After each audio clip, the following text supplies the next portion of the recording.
सिर्फ एक horror story है, लेकिन अगर रात के 3 बजे तुम्हारे घर के बाहर कोई सिर्फ 2 बार नॉक करे तो दरवाज़ा मत खोलना।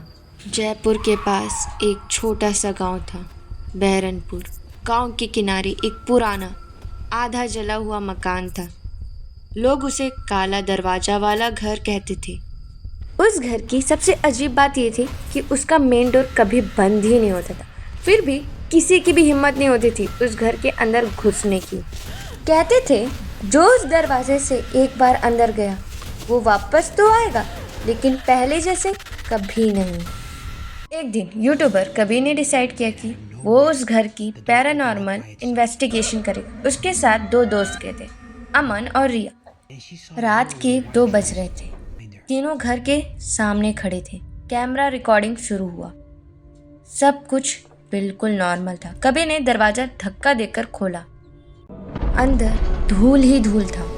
टूटी हुई फोटो फ्रेम्स, पुरानी कुर्सियां और दीवार पर एक लाइन खून जैसी लाल रंग से लिखी हुई थी, पीछे मत देखना। अमन हंस पड़ा। Classic horror friend. उसने जैसे ही ये कहा, कैमरा का माइक्रोफोन एक आवाज रिकॉर्ड करता है। 3 लोग आए थे, 4 हो गए। तीनों एक दूसरे को देखने लगे। ये किसने बोला? किसी ने भी जवाब नहीं दिया। कबीर ने कैमरा का लाइव वीडियो चेक किया। उसका खून जम गया। स्क्रीन पर उसके पीछे एक छोटा सा बच्चा खड़ा था, सफेद कपड़े, नंगे पैर और उसका चेहरा पूरी तरह काला था। कबीर तुरंत पीछे मुड़ा। वहाँ कोई नहीं था, लेकिन कैमरे पर वो बच्चा धीरे धीरे उसके और करीब आ रहा था। हर सेकंड बस एक कदम, 1 2 3। रिया चिल्लाई, कैमरा बंद करो। कबीर ने कैमरा ऑफ कर दिया। जैसे ही रिकॉर्डिंग बंद हुई, पूरे घर में एक साथ दर्जनों बच्चों की हंसी गूंज उठी। अमन ने टॉर्च जलाया। टॉर्च की रोशनी सीधा दीवारों पर पड़ रही थी। अब वहां सिर्फ एक लाइन लिखी थी, अब तुम भी यहीं रहोगे। उसी वक्त घर का खुला हुआ दरवाजा अपने आप धम करके बंद हो गया और बाहर से किसी ने सिर्फ 2 बार नॉक किया। Knock knock. रात के 2 बज रहे थे। घर के अंदर खड़े कबीर, अमन और रिया की सांसें तेज हो चुकी थी।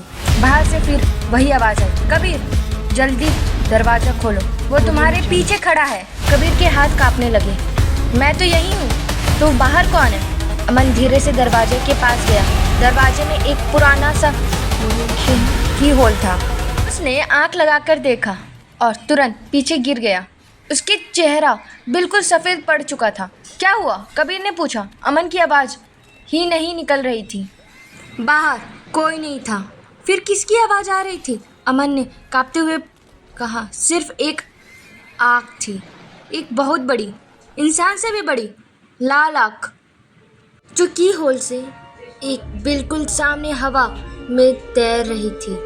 तभी टक टक टक। इस बार नॉक दरवाजे पर नहीं, छत पर होने लगी, जैसे कोई बहुत भारी चीज़ घर की छत पर चल रही हो। हर कदम के साथ पूरा मकान हिलने लगा। रिया ने टॉर्च ऊपर मारी और उसने कुछ देखा। छत से उल्टा लटकता हुआ एक साया, जिसे हाथ और पैर मकड़ी की तरह टेढ़े मेढ़े थे। उसका चेहरा अंदर में छुपा हुआ था। फिर वो धीरे धीरे सीधा छत से अंदर घुसने लगा, जैसे लकड़ी और सीमेंट उसके लिए हवा हो। कबीर ने कैमरा उठाया। कैमरे की स्क्रीन पर वो साया साफ दिख रहा था। उसके चेहरे पे कोई आँख नहीं थी, सिर्फ एक लंबी सी मुस्कान जो कान से कान तक फैली हुई थी। अचानक कैमरे की बैटरी 100 से 0 हो गई। पूरा कमरा अंधेरे में डूब गया। उस अंधेरे में सिर्फ एक आवाज़ सुनाई दी, अब तुम 3 नहीं हो, अब तुम 4 हो। कबीर ने हाथ बढ़ाकर अमन का कंधा पकड़ा, लेकिन आवाज़ आई, मैं अमन नहीं हूँ। उसी पर दूर के कोने से असली अमन की चिल्लाने की आवाज़ आई, कबीर मेरे पास मत आना। ने जिसका कंधा पकड़ा था वो धीरे धीरे उसकी तरफ मुड़ने लगा और उसका चेहरा बिल्कुल खाली था, ना आँख, ना कान, ना होठ। सिर्फ अंधेरा, और उस अंधेरे के बीच से एक ही लाइन सुनाई दी, काला दरवाजा अब बंद हो चुका है, अब बाहर की दुनिया तुम्हें कभी नहीं ढूंढ पाएगी। कबीर ने अपनी टॉर्च जोर से जला दी। रोशनी सिर्फ 2 सेकंड के लिए चली और फिर बुझ गई, लेकिन उन 2 सेकंड में उसने जो देखा उसने उसकी पूरी ज़िंदगी बदल दी। जिस इंसान का उसने कंधा पकड़ा था वो धीरे धीरे हवा में घुल रहा था। उसका चेहरा बिल्कुल काला था, जैसे उस पर अंधेरा चिपका दिया गया हो। उसकी आवाज़ एक नई, सैकड़ों लोगों की आवाज़ का मेल थी। बहुत साल बाद नए मेहमान आए हैं। उसके बाद वो साया धुएं की तरह गायब हो गया। पूरे घर में एक आवाज़ की खामोशी छा गई। सिर्फ घड़ी की टिक टिक सुनाई दे रही थी। कबीर ने अपनी घड़ी देखी। उस समय 3 बज रहे थे। 1 मिनट बाद फिर देखा, अभी भी 3 बज रहे थे।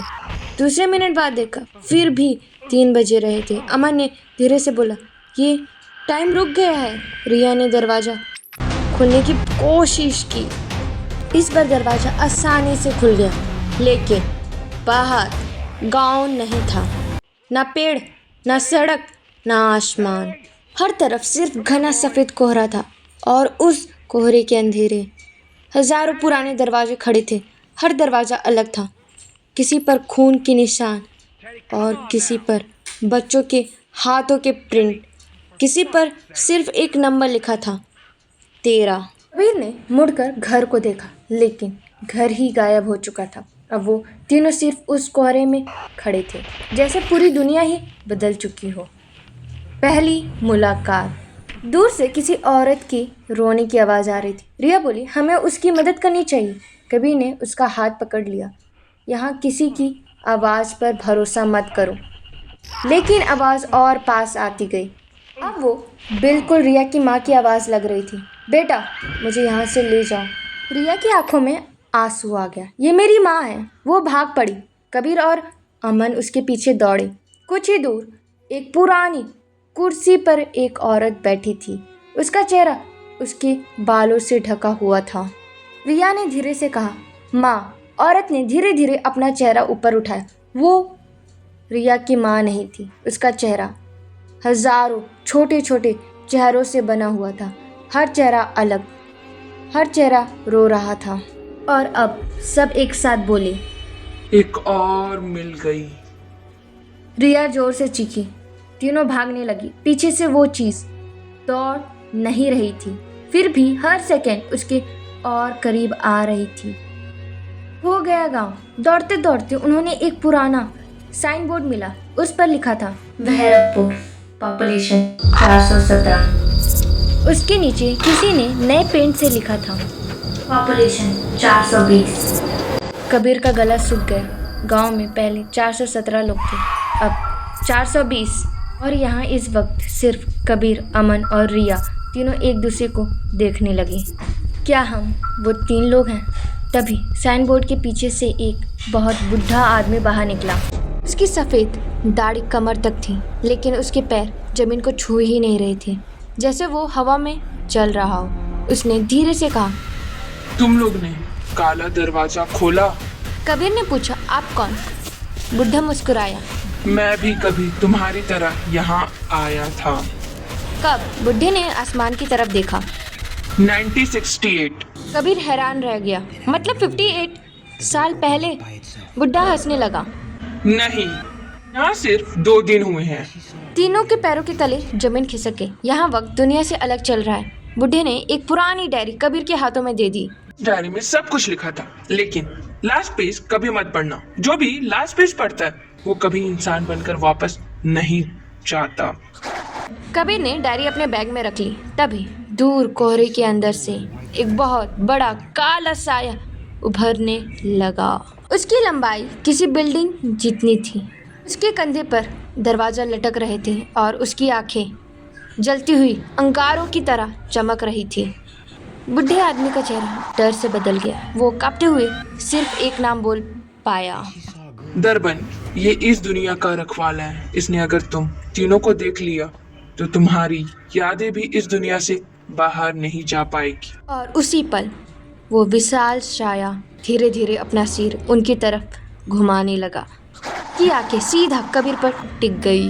कबीर, अमन और रिया उस विशाल साया को देखकर बिल्कुल जम गए। उसके हाथों पे भी दरवाजा लटक रहा था और हर दरवाजे के पीछे से अलग अलग लोग की चीखें सुनाई दे रही थी, किसी बच्चे की और किसी औरत की और किसी बुजुर्ग की, जैसे हर दरवाजे के अंदर एक पूरी जिंदगी कैद हो। धरबंग ने अपनी लाल आंखें कबीर पर टिकाई, फिर बिना अपना मुंह खोले उसकी आवाज हर तरह गूंज उठी। तुमने काला दरवाजा खोला है, अब तुम्हारी यादें मेरी हैं। अचानक कबीर की दिमाग में तेज दर्द शुरू होने लगा। उसकी आंखों के सामने बचपन की यादें चलने लगी। उसकी माँ, उसका स्कूल, उसके दोस्त, सब एक एक करके हवा में बिखरने लगे। कबीर जोर से चीखा, नहीं! लेकिन उसकी माँ का चेहरा धीरे धीरे धुंधला पड़ने लगा। 2 मिनट बाद उसने अपनी माँ का नाम तक याद नहीं। अमन ने उसे पकड़ा, कबीर होश में आ। कबीर ने उसकी तरफ देखा, तुम कौन हो? रिया की आंख में आंसू आ गया। ये हमें बुला रहा है। डायरी का पहला राज। रिया ने जल्दी से उस बुढ़े आदमी की डायरी निकाली। डायरी अपने आप खुल गई। उसका पहला पन्ना खाली था। फिर उस पर धीरे धीरे खून जैसी लाल सियाही उभरने लगी। धरबंग शरीर नहीं लेता, वो पहले तुम्हारी यादें चुराता है। जब तुम खुद को ही भूल जाते हो तब तुम भी एक दरवाजा बन जाते हो। तीनों एक दूसरे को देखने लगे। तभी उन्होंने आसपास हवा में लटकते दरवाजे को ध्यान से देखा। हर दरवाजे पर एक नाम लिखा था। राहुल, मीना, अरीफ, जोसेफ, अमित, रिया। पार्ट 2 के लिए सब्सक्राइब कर दो, लाइक कमेंट करना मत भूलना।